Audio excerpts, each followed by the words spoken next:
Good morning. Good morning. My name is Dory Wolf, and I currently serve this church as past board president, and I will be your worship associate this morning. Our minister, Reverend Ed Prue, is away this Sunday, and our guest speaker is David Oliverio, who will be speaking to us about embracing pluralism and finding common ground with those who are not like us. And Mr. Oliverio said I can call him David. David, would you come stand here? Come, just be here for a moment while I introduce you. David Oliverio spent more than 10 years as a Pentecostal preacher and then became a secular humanist speaker and activist and spent years speaking all across Texas. He also spent 17 years as an in-home personal trainer, entering all types of people's homes and discovering the many commonalities of humanity. Thank you, David. You're welcome. All right. And thank you all for being here with us today, whether you're joining us in the pews or online. First, little announcements. After the service, please join us for coffee and conversation here in the gathering place just outside the sanctuary. Or if you are online, please join us for social time on Zoom, hosted by Emersonian Marilyn Rambo.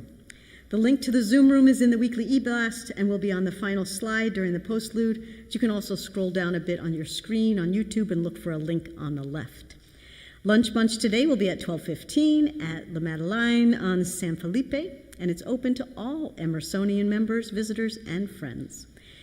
Are you new to UU? Are you interested in getting to know Emerson? We are interested in getting to know you. Join us after the service on October 29th at 12:15 in the library, room 203, upstairs, to explore Emerson and Unitarian Universalism. Light refreshments will be served. And any visitor who may be among us in person this morning are invited to fill out our yellow visitor card in the pew in front of you so you can receive more information about Emerson and all our activities. You can place it in one of the offertory baskets in the front or in the back of the sanctuary, either during the offering or after the service. And welcome to Emerson. We hope to see you many more times to come. Now, please enjoy our prelude as we enter in the formal part of our service.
Thank you, Artem. As we gather in community, we look within ourselves and to each other for strength, restoration, and inspiration, so that as we journey together, we catch the spark of the eternal spirit, and from that spark, we light our chalice flame. Lighting the chalice flame symbolizes to all that the spirit of our congregation is strong and that our will to transform ourselves and the world is also strong. We light the flame with gratitude.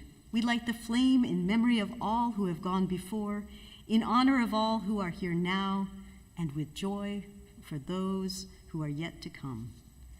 As Charlie Ritz lights our chalice flame here in the sanctuary, I invite those of you joining us from home to light a candle or a chalice of your own.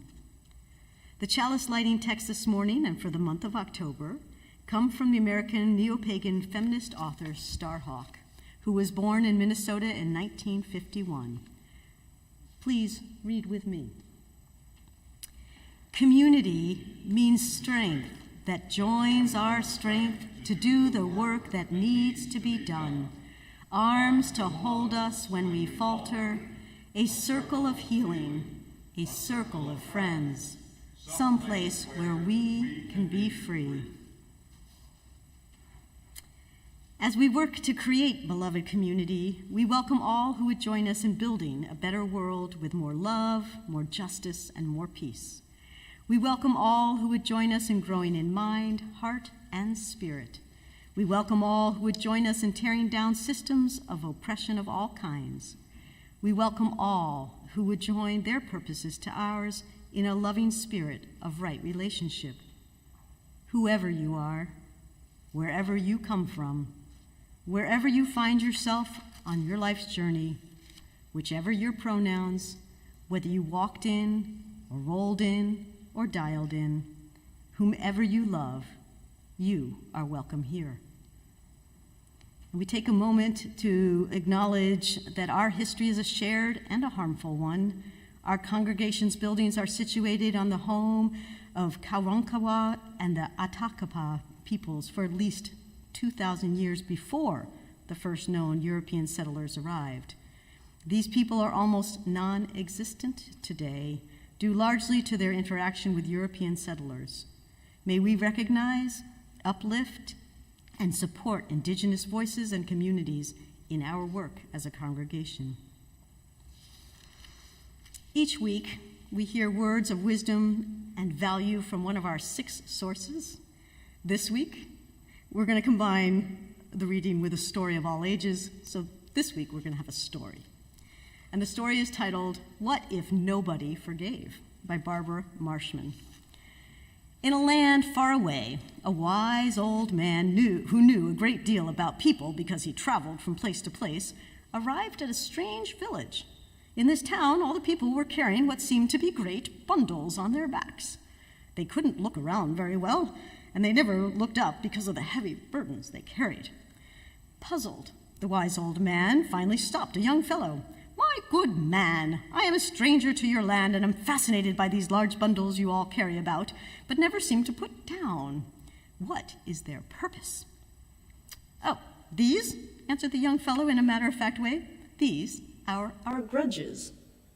"My," said the wise old man, "that a lot of grudges to collect at your age."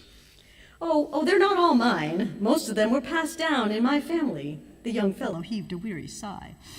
"See, that man over there, I have quite a load of grudges against his family. His great-great-grandfather called mine a horse thief when they both wanted to be elected mayor." The wise man looked around and shook his head sadly. "You all look so unhappy. Is there no way to get rid of these grudges, these burdens?" "We have forgotten how," said the young fellow, shifting his load a little. "You see, at first, we were proud of our grudges. Tourists came from miles around. But after a few years, Grudgeville became a dreary place. Nobody came, and we had forgotten how to stop holding our grudges." "If you really want to get rid of those grudges," said the wise old man, "I think I know 5 magic words that will do the trick." "You do?" asked the fellow hopefully. "That would be a miracle. I'll go and have the mayor call the people of Grudgeville together." And off he went as fast as his grudges would let him. The mayor lost no time calling people to the village square. The mayor and the wise old man stood on a platform where they could see all the hunched-over villagers. When the people had quieted down, the mayor said, "Good people of Grudgeville, a wonderful thing has happened. A very wise stranger has come into our town. He says he can tell us the magic words that will rid us of these grudges that we've carried for generations.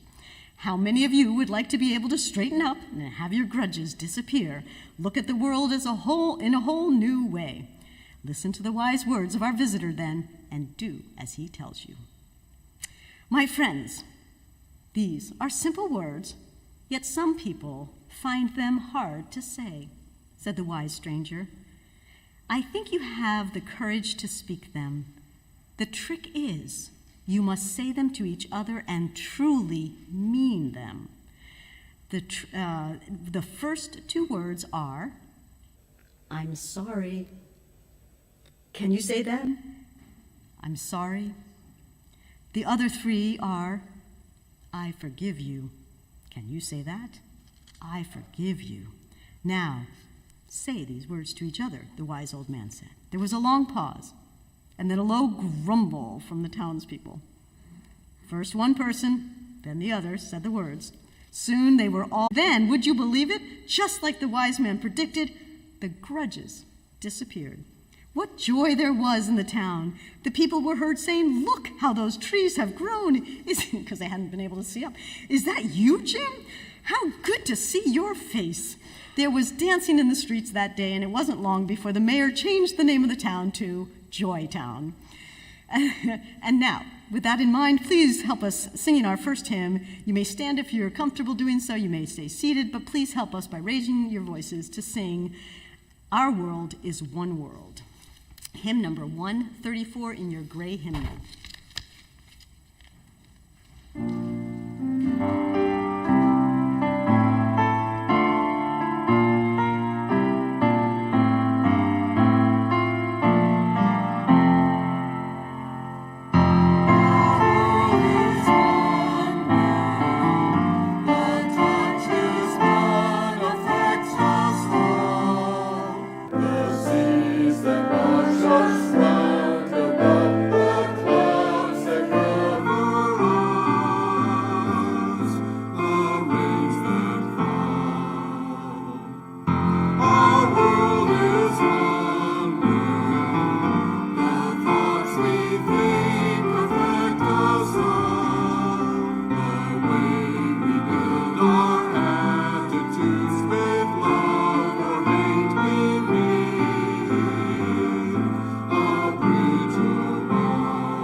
Like many communities of faith, Emerson collects an offering each week.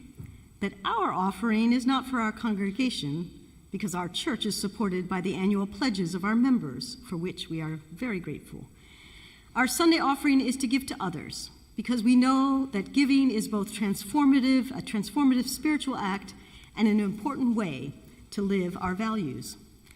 75% of our offering this month will go to our October Share the Plate recipient, American Nepali Students and Women's Educational Relief, or Answer Nepal. Answer Nepal funds education in middle, high school, and university for motivated and promising students from impoverished and low-caste families in Nepal. Emerson has a long-standing relationship with Answer Nepal, part of our commitment to social action and justice. You can find more information about this organization by clicking on the link in our e-blast. The remaining 25% of our offering will go to Interfaith Ministries Meals on Wheels, which provides, on average, 5,000 meals every day to Houston's homebound seniors. There are several ways to give. You can go to our webpage for an online giving, put a cash or a check in our offering basket here in the front or in the back, or mail a check to the church. During the offering music, children who want to attend their RE classes may follow Jill Rose to their class. Okay. All right. Sounds good. All right. Meditation.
And now we enter into our quiet time, a time of meditation, a time of prayer, a time of careful contemplation.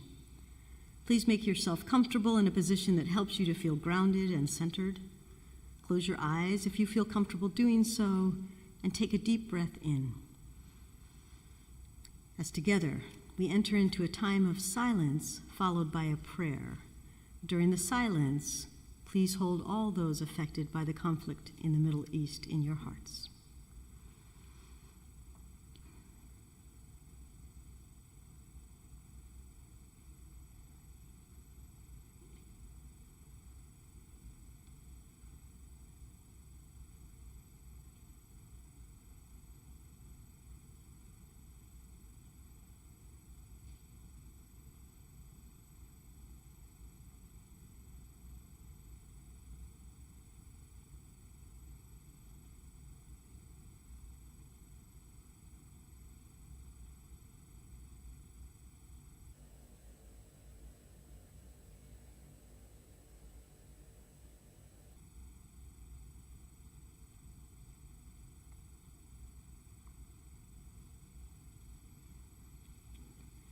From whom all things come, and to whom all things return, we gather today as a religious peoples from various traditions. We gather as people reaching across our difference, sharing our commitment to compassion and truth. Together, despite the record of violence and distrust in society around us, in this moment, let us give thanks for the blessings in our lives, for home and family, for faith and meaningful work. We give thanks. For our ability to gather in this way as people of peace, we give thanks. In this moment, we lift up those places in our own lives and in our own hearts where burden resides. May there be peace. May there be grace. May there be support. In this silent moment, let us cry out for the suffering of our world. For refugees fleeing oppression and children haunted by cruelty. For the wars across the waters far away from us. And for battlegrounds created in nearby cities. For brutality and corruption, violence and distrust. O Spirit of life and love, receive our cry. Hear our cry, O Spirit, and help us to become instruments of thy love. Let us speak in solidarity with the disempowered and join the voices of compassion and reason for a world filled with cruelty and greed. Let us set aside hate and devote our lives to the ways of peace and justice. Let us, O Spirit, encourage peace to grow in any garden it can find.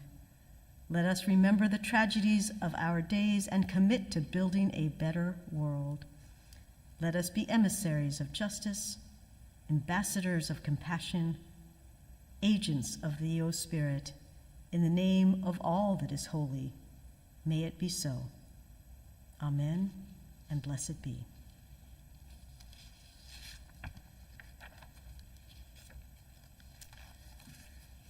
Second reading of the day is one by Tom Belote. He had it standing with love. I've changed it to siding with love, with his hopeful forgiveness. If you're new to Unitarian Universalism, one of the things you will learn is that we are extremely proud of our history. In truth, our history is full of great things, but it also has its share of shameful moments and embarrassing episodes. But we can trace our history and list the myriad ways that we have sided with love. In the Northeast in the 1800s, prominent Unitarians were effective at convincing the public of the inhumanity of slavery, while in California, Thomas Starr King was primarily responsible for keeping the Golden State in the Union during the Civil War. In advocacy for abolition, we sided with love. We were the first denomination to recognize the ordination of a woman. It was in these Unitarian and Universalist congregations that recognized the religious leadership of women that the women's suffrage movement was born. Susan B. Anthony, Elizabeth Cady Stanton, and Olympia Brown are our religious forebearers, but our congregations played a role as well, opening their doors for the suffragettes to organize inside and deliver stirring speeches. In standing for equal rights for women, we sided with love. During the Civil Rights Movement, when Martin Luther King issued his call to Selma, Unitarian Universalist ministers and lay people across the country answered his call. One layperson, Viola Luzo, and one minister, James Reeb, were martyred in Alabama. In Selma, we marched on the side of love, and our blood was shed by violent hate while we sided peacefully with love. Most recently, Unitarian Universalists has sided with love with marriage equality. Were it not for the powerful organizing of Unitarian Universalists in states like Massachusetts, Vermont, and Iowa, the equal marriage movement would have moved more slowly than it did. By siding with love, we UUs sped up the realization of equality and dignity for more people in our country. The tides have shifted. Love will win out over fear. Love will win out over bigotry, and love will win out over homophobia. If you've ever sided with love, what motivated you? What inspired you? What swelled up within you and gave you the moral clarity and discernment to side with love? Can we side with love rather than being a detached observer of love? Can we side with love rather than having a discussion group about love? Whether it's siding with love and with immigrant families, siding with marriage equality, siding with healthcare that's more equitable, more available, and better serves human need, siding with peace, let us ask ourselves from whence we derive the motivation, the courage, the commitment to side with love rather than sitting on the sidelines of love. And that ends our reading, but I want to invite Leah, on behalf of the Oliverio family, to come to the lectern to give her testimony. They come from a family where they don't sit on the sidelines.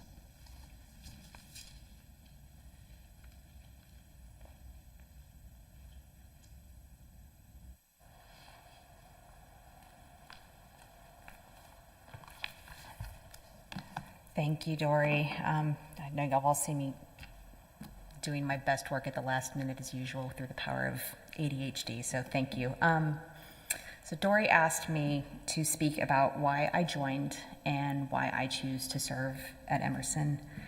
And I know many of you have heard my very long story of my 15-year journey of not admitting that I was in fact a Unitarian Universalist. But after a lot of pressure from a very dear friend of mine who happens to be a minister currently serving in Venice, Florida, she had been encouraging me and encouraging me and encouraging me a little harder every year to visit Emerson, because she knew that what I missed was having a community. And I've been back in Houston since 2009, but I missed really being part of something bigger than myself and being part of a faith community after 2 decades of not even knowing what my faith was.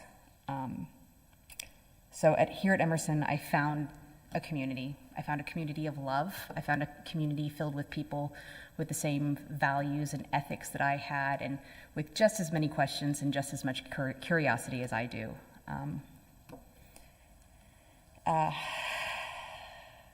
And even though we all might have individual beliefs that are as different and as unique as all the snowflakes out there in the world, but what we have in common is being here and love and the same sense of purpose in this world to make it better.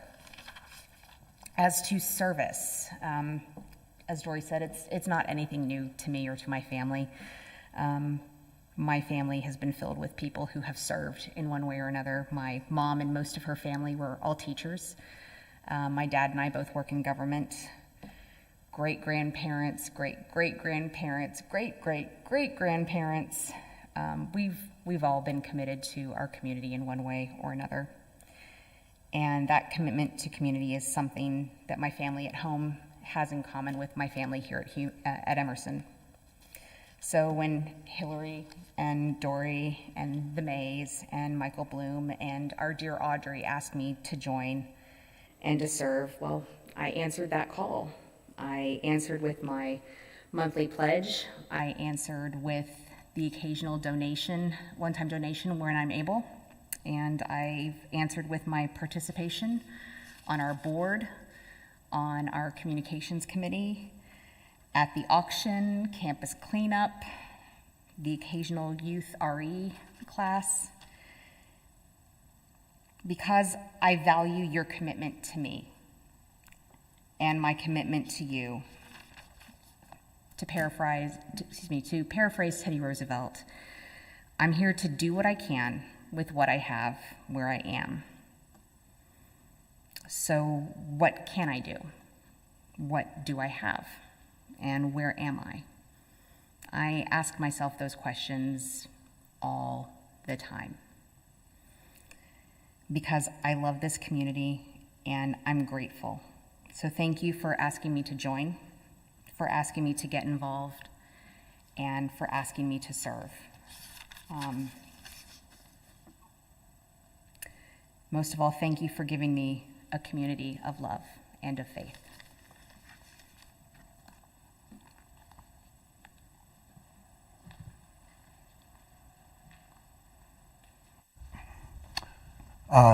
Yep, I was going to do the testing 1, 2, 3, but I'm definitely on. So thank you so much for having me. Hillary and Dory, thank you so much. And this is bringing back a lot of memories for me. I was raised very, very Christian in a Pentecostal pastor's family. I became a Pentecostal preacher, and you can tell the way I move and talk, right? I even wore my tennis shoes if I want to start running back and forth, right? And I hope you don't mind me standing out here. Is that okay if I do that? I feel a little bit confined back in here. But it's just so wonderful to come and meet so many wonderful people. I understand that I have about, 20, 25 minutes, somewhere around there. So I'll try to get right to it and hit the point. I'm old school, as you can see. Look at that. Got it written down on paper right here. I like to do that. I'm a member, my wife and I go to the Oasis Network, Houston Oasis Secular Community. I've done a lot of public speaking in the state for different humanist communities. And my job, I say now, and I enjoy doing what I do, is to attempt to find common ground with all people. Now, I identify secular as humanist.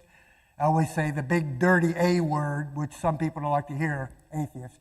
But I'm a human, number one. And I try to make conversations and find common ground with everybody I can.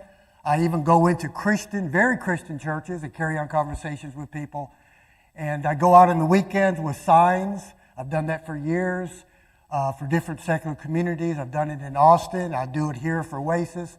And I just engage in conversations. I'd like people to see what a secular person actually looks like. And you find out we're all alike. We're all human, right? So I attempt to normalize what it is to be secular. I love the Unitarians because I love the concept of sharing together, having different opinions. What a concept, having different opinions, right?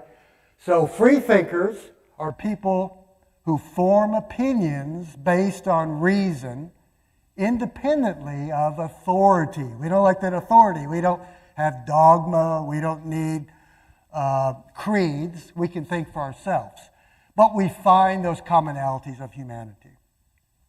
So the old thing is opinions, right? And I'll use a euphemism. Opinions are like armpits. We all have them, and most of them stink. You've probably heard that before, right? So we got to be careful. But we have different opinions, and if you disagree with somebody, that's okay, right? My wife and I don't agree on everything. We have a great marriage. We love each other. But we don't get divorced because we disagree. We just talk about it, right?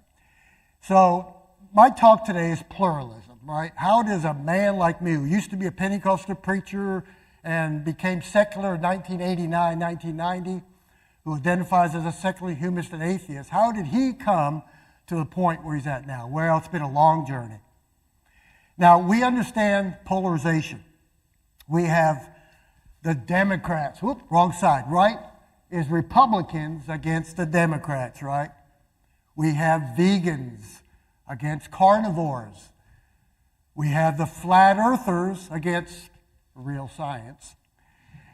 And we have the free will type people versus the determinists, right? There's always that argumentative attitude and the polarization. I don't like that. I like people that find common ground.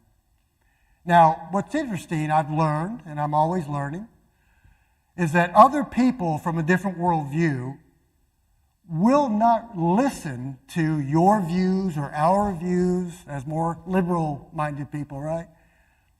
If they feel attacked or threatened. If they feel attacked or threatened, because I used to be one of those angry atheists, right?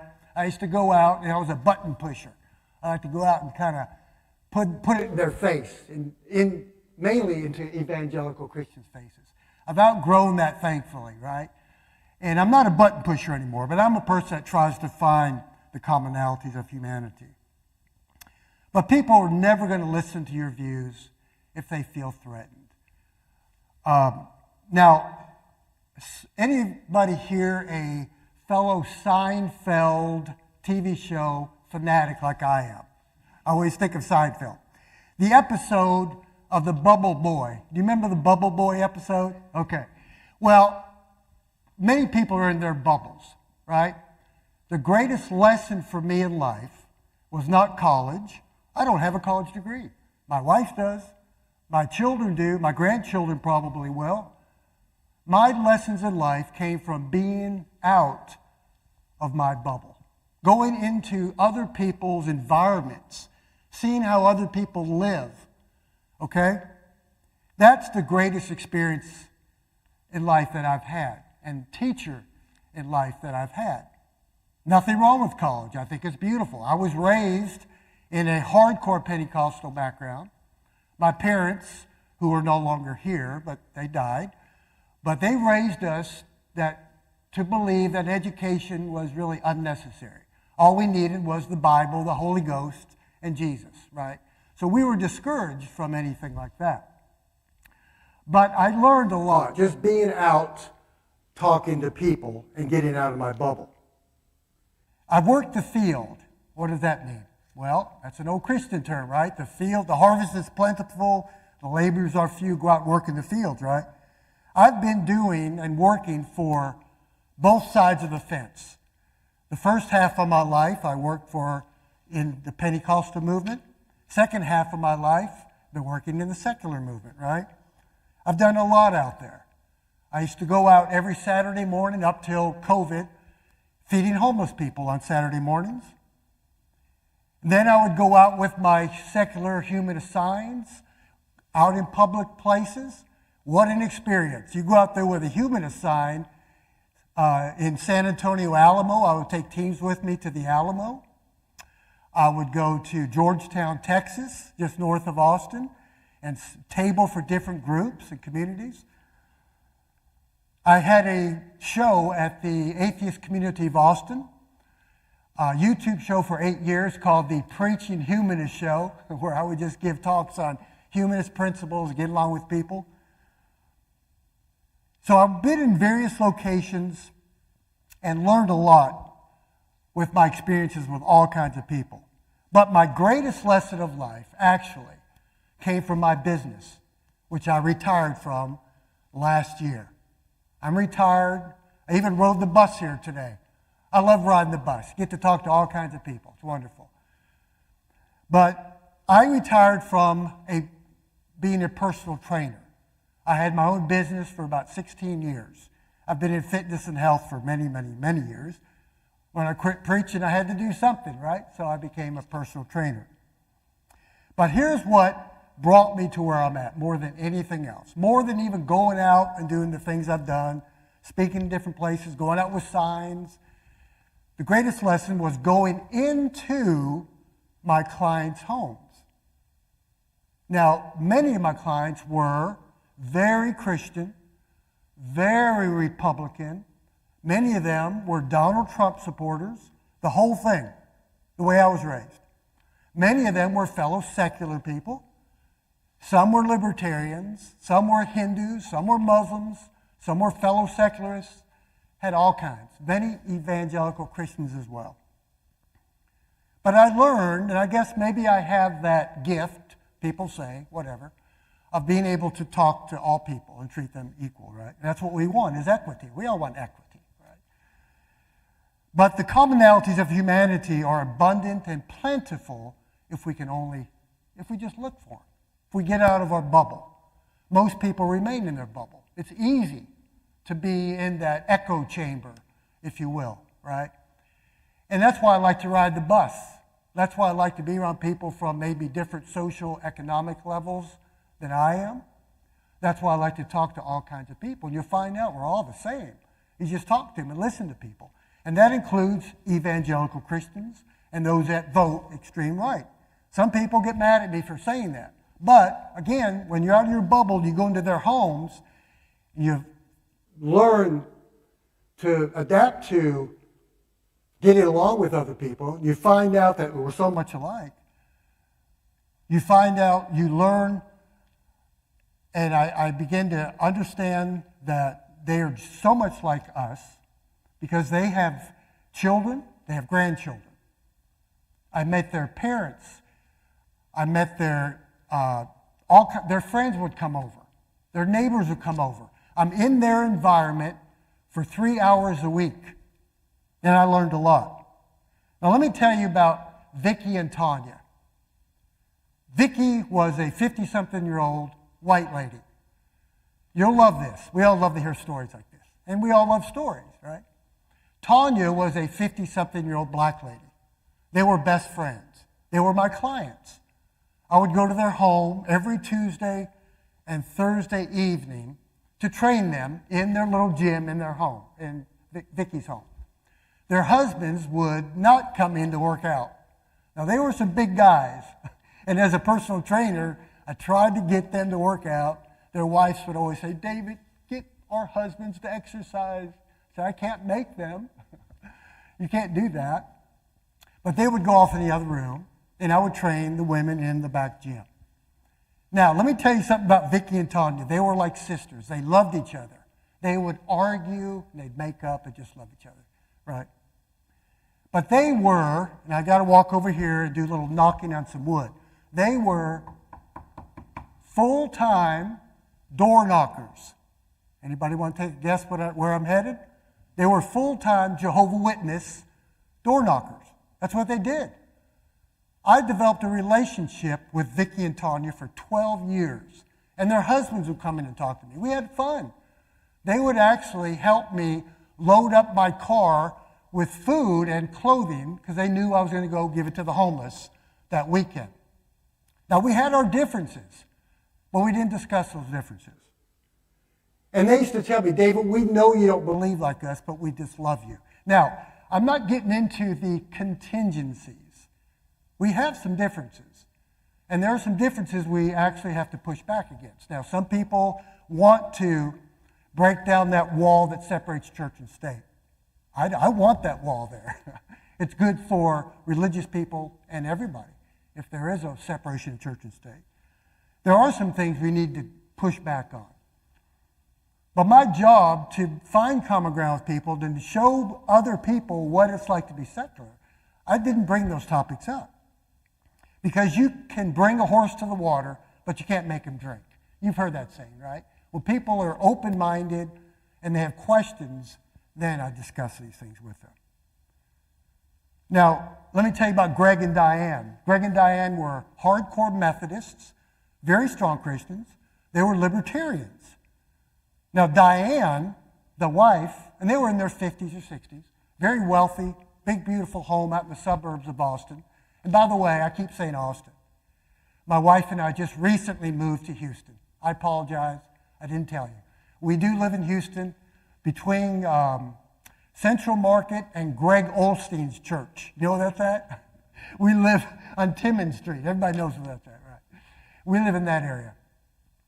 But we love it here in Houston. So I trained Greg and Diane for many years in the north part of Austin, in the suburbs. And I remember one day I was working with Greg in the gym in their home, and Diane walked in. She said, David, can I share something with you? And I was like, uh-oh, what are we going to talk about here? Okay. And she said, I've been wanting to tell you this for a long time. I know you're secular. I know what you do. I know you go out and do public speaking for humanism, whatever. I know we have some differences there. But she said, I don't care what you believe or what you stand for, as long as you are doing good, as long as you're kind. And that was very powerful because basically Diane and Greg judged me as a non-believer, not on my unbelief or not that I was more liberal than them or whatever. They judged me based on my personal character. And that's very simple. Most of us here are like, well, I know that. But how many people can really come to that beautiful understanding of judging, or our opinions of other people are based more on their personal character? Now, it's not always like that with some people on the far, far right or the far, far left. Sometimes it's hard for them to get along with people and look for more of the commonalities and judge people by their personal character. Now, I've got names for all these stories. When I do public speaking, people always want to hear stories because I used to go out and table in very conservative and Christian areas. Now, I set up a booth every month at the Georgetown Market Days in Georgetown, Texas. Anybody know where Georgetown is? Okay, suburb of North Austin. Okay. So the second Saturday of every month, I would have a table from the atheist community of Austin, of all places, right? And I just wanted to go out there and talk to people. So we had the signs up there. Now, the first day, this was back in 2016. We did it for like 3 or 4 years, every month. I set up the table, the tent, at the market days, right next to a Christian organization who sold Bibles and literature and all that, right next to us. I'm thinking, oh no, this is going to be brutal. And I had my shirt on, secular shirt, and I was out there just to let other secular people know there's a community. I love communities, by the way. I love what y'all are doing. We all need community. We're social animals. Humans are social animals, right? And we need each other. But I remember the guy next to me, and I tell people this story. I call him Georgetown Pete, because Georgetown Pete was a Southern Baptist, Donald Trump type person. And I walked over there, and I'm a very outgoing, friendly guy. I just like to talk to people. So I walked over there, introduced myself, said, hi, I'm David. I'm with the booth right next to you over here. How are you doing? And he was so nice. He goes, oh, David, nice to meet you. And then all of a sudden he looked down at my shirt. And I had to have the shirt, even though I don't like wearing the big dirty A word, but I had to because I was there for the group, right, in Austin. And as soon as he saw the big dirty A word, the big capital A, he went, "I'm done, that's it, I can no longer talk to you." He walked off, and that was it. So I walked back over to him and I said, "Pete, we can probably get along if you give me a chance. You don't even know me." Good story is, we developed a good friendship. I think maybe he felt a little guilty. I don't know what happened. And I just showed him compassion and kindness. After probably 3 or 4 months, he even helped me set up the tent at times. We got talking about our children and grandchildren and so forth. Now, I didn't try to change his beliefs or anybody else's beliefs, people that I've encountered. Rather, I changed Georgetown Pete's perception and many other people's perception of what a secular person is, because many of them have never had someone like me in their homes. Most of them have told me. In fact, I was fired by 2 or 3 different clients once they found out what I did. Now, that wasn't very nice, but they just couldn't tolerate it. But many of them could, and many of them developed relationships with me. But through the kindness and love is what began to change their perception of someone that's got a different worldview. Now, I'm going to tell you about another couple, Denise and Scott. Denise and Scott live in suburban Pflugerville in North Austin. They have a Donald Trump flag out front, Southern Baptists, only a few years younger than my wife and I. Denise is my little sister. We love each other. And we have developed a very good relationship the last few years, more so than ever, since our parents died of COVID just a few years ago, both of them. They were 91 years old. We've drawn much closer. Interesting enough to say that I had a talk with her and her husband, my brother-in-law. He was one of those button pushers. He wanted to push my buttons and always debate and argue. I had a talk with him, and I said, "You know what? I'm not going to change, and you're not going to change. How about if we're family. How about if we just love each other and look for all the things we have in common? Our kids, our grandkids, everything else." And it's been a good experience ever since then. But it took me to explain to him how to get along with somebody else, right? My children, I have a 38-year-old daughter. She's a school teacher as well, as my wife is. And her husband and my grandchildren live up in North Dallas area. She's a Christian. Now, she's a progressive liberal Christian. She always tells me, "Dad, I don't care what you believe or don't believe. I love you, you love me." And she's the type of believer that we collaborate with in so many things, because she's for church and state separation. She's pro-choice. She said, "Dad, I want every woman to have a right to. It's their body. Even though I wouldn't have an abortion, I want other people to have a right to their own bodies." Now, that's a type of believers that I can really work with, and we do. We collaborate with. Like the interfaith group, the interfaith. I was on the Zoom group with Interfaith Houston and Interfaith Texas the other night with my friend Will Judy. Will was here speaking, I think, a month or 2 ago. I work with Will on some things. And it was really good for me to be able to meet believers from different churches who are very liberal and open-minded. And they didn't have an issue with me being there at all. I love that unity of humanity. I'm going to tell you real quick. See, how much time do I have? About 10 minutes? Okay. I did an episode on my Preaching Humanist show. I did an interview and a little discussion with a Christian, a very strong Christian. It was my son, my 36-year-old son. And we did an interview. Make a long story short, we just talked about things. I wanted to show people that you can get along with people if you really want to, even in spite of our differences, right? And about 2 months after that, Christine and I went to Denise and Scott's home for our traditional Thanksgiving Day meal. Now, my brother-in-law is a Baptist missionary son married to my little sister, a Pentecostal pastor's daughter. Baptist and Pentecostal, hardcore evangelicals. But they all love us. We go every Thanksgiving. You have about 20 to 30 people that are very right-wing. And I walked in, this was a couple years ago, and Scott, my brother-in-law's mother, Beth, walked up to me, grabbed my hand, and she's from East Texas. I got to do my real East Texas drawl, right?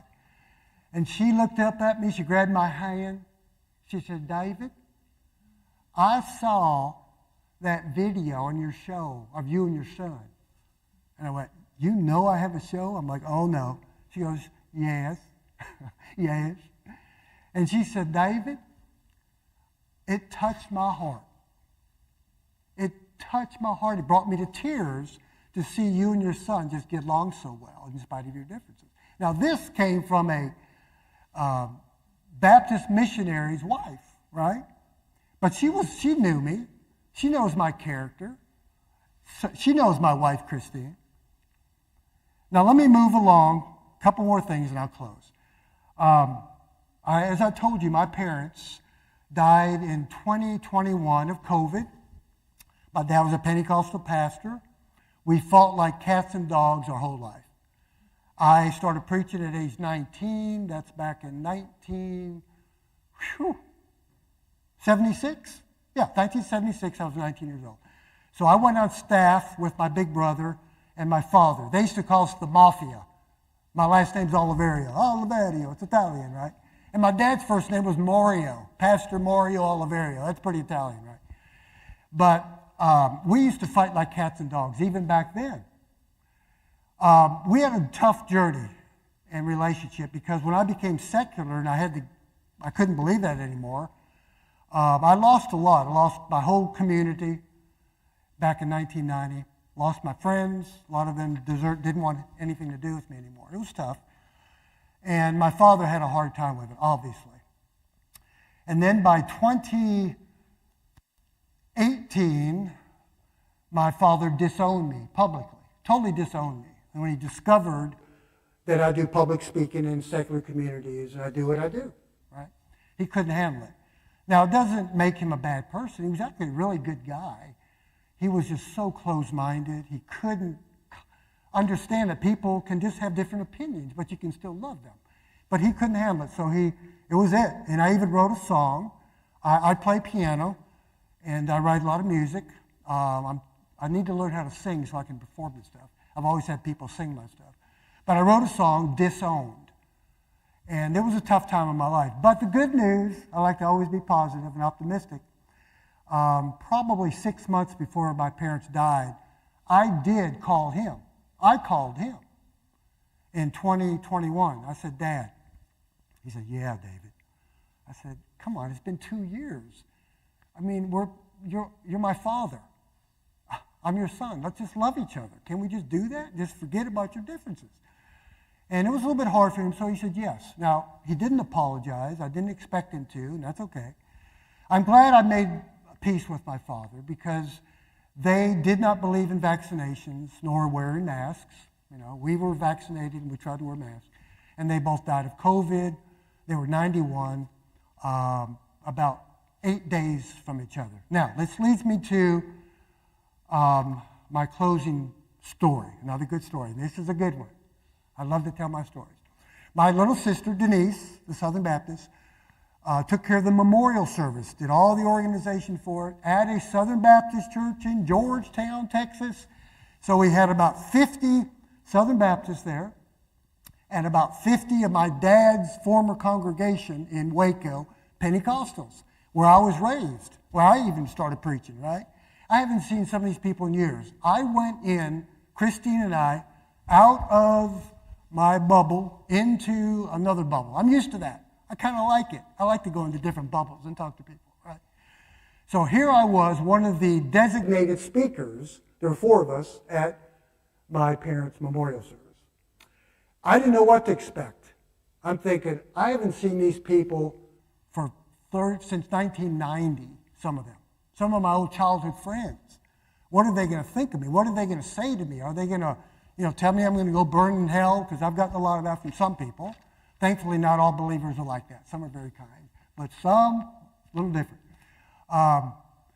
So I remember going into the main auditorium, very similar to this, and I left Christine and my sister and the others in the other room. They were all talking, the family and all. And I walked in, and I saw about 20 people all congregated talking. And I was about here to that wall at distance. And I'm thinking to myself, there they are. There's my old gang, 30, 40 years ago. Hardcore right-wing people, right? What are they going to think? Here I am. They haven't seen me. So I walked up, and I didn't know what to expect. But I said, I'm going to go for it. I'm going to go just love on these people. These are fellow human beings with different opinions, right? So I kind of made a little gesture like this. I used to do that with my clients. Now, come on, move, move. So I did this, and they looked up, and they all just stared at me. And I'm thinking, oh no, here we go. And they went like this, a big smile on their face. They said, David. And you ever see these very sentimental movies where the woman's over here and the guy's over here on the beach, and the beautiful music is playing, and they're running to each other, and the girl's hair is blowing, and they grab each other, and they jump up and down, they hug, you know. That's what it was like. And I'm like, oh my gosh. So I went over to him, and it was a very emotional. I'm getting emotional now because I'm Italian. That's my excuse. I get very emotional. And I'm a kind of a little tearjerker type guy. And we just ran toward each other.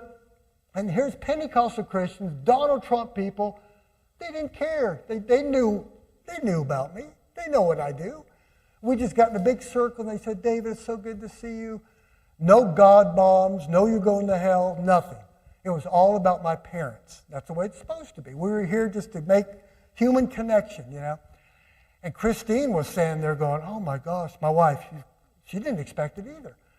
So we had a very, very good experience with that. So I share these stories with you, and I still have a lot of differences with people, right? We have different opinions. I have to go into my wife's school. I'm not going to say what it is, what school district here in the Houston area, and there's still, you know, in God we trust, whatever. In public schools, there's all this stuff. I understand all that. We're supposed to keep it separate. We want to promote freedom and equity, but again, people will never listen to you, your policies. They're not going to listen to you if you're angry and you're hateful. I came out of a couple of very toxic secular communities in Austin. Some were wonderful people. A couple of the groups were so toxic and so hateful, and they were no better than the hardcore right people that are very hateful, right? So my job, I really like what I do. I'm still very secular. I have no reason to believe in anything supernatural, but that's just my opinion. Some people need it, and I don't care anymore. And I think of what Thomas Jefferson quote years ago. He said, I don't care if my neighbor believes in one God or 1,000 gods. I don't care, as long as he doesn't pick my pocket or break my leg, right? As long as it doesn't bring harm to me, I don't care. So I think if we want to somehow end polarization, we can at least try, and the hatred on both sides, because I've been on both sides. It's not a pretty sight out there. There's a lot of hatred in politics and religion. And I close with this. No preacher in me. I close with this. Hey, no altar call. Don't worry about it. I got two quick songs. I'll just quote from them. I wrote a song entitled Common Ground. And if I did sing, I would go sing it at the piano. Verse 1, you and I don't see eye to eye. How do we live with our differences? You see red, I see blue. Let's try to find common ground. In the chorus, we share our humanity, similar in many, many ways. Let's attempt to work together to make the world better every day. Verse 2, the differences are clear. We will not adhere to each other's philosophy. You turn right, I turn left. Let's try to find common ground. And then one more song. I wrote this song about a year ago. Let love set you free. I mean, what's the greatest? I know the Bible talks about love. I agree. It is the greatest, right? That 1 Corinthians 13 thing. I'd call it human love. We all have this. We're social animals. Even other social animals have that innate drive and love, right? And first verse of my song, Let Love Set You Free. In the world, we see divisiveness, hate between the two worldviews exist. How do we end that animosity? How do we build a world of equity? And then the chorus, let love set you free, caring for humanity, not just me, but we, let love set you free. And then the second verse, it's time to put our differences away and try, at least try, to solve the problems of today. We have one life to live, finding joy and meaning to give. Let love set you free. And then I close with, then I added 3 little verses at the end. I go into kind of a jam on D minor and C, if you musicians know what I'm talking about here, right? Here we are between a rock and hard place, the polarization of the human race. I have been on both sides of the fight. I'm tired of the hatred and the strife. And the next verse, and I'll close, is here we are in this age. Some of you believe in a judgment day. I almost forgot my own song. I'm tired of the fight, of the hatred and the strife, and so forth. I already forgot the end of my song. I'm so sorry. But I want to end with that, and I don't know if I went too long, but thank you so much for having me, and I appreciate it. And hopefully we'll see you again sometime. So thank you. Thank you. And I think next time, David, you'll give us your music ahead of time, and we will help sing those songs. Yeah, we will do that. Speaking of singing, we're going to have our closing hymn. Will be number 1058 in your blue, your teal hymnal. Be Ours a Religion.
We are so grateful for your presence, David, this morning. Thank you. And for all your presence here. For those of you who have joined us on YouTube, after the postlude, we'll be ending our live streaming service. Please feel free to join us on Zoom for our online social hour.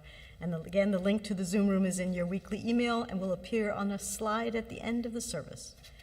All right.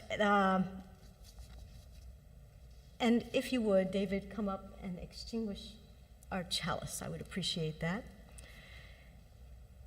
May we, in the course of our week to come, be able to feel the liberating freedom of this religious path we share.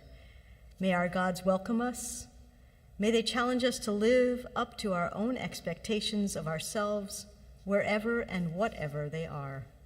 And may the world around us light up so that we might see our way back to clarity and wholeness. Amen. And now our postlude.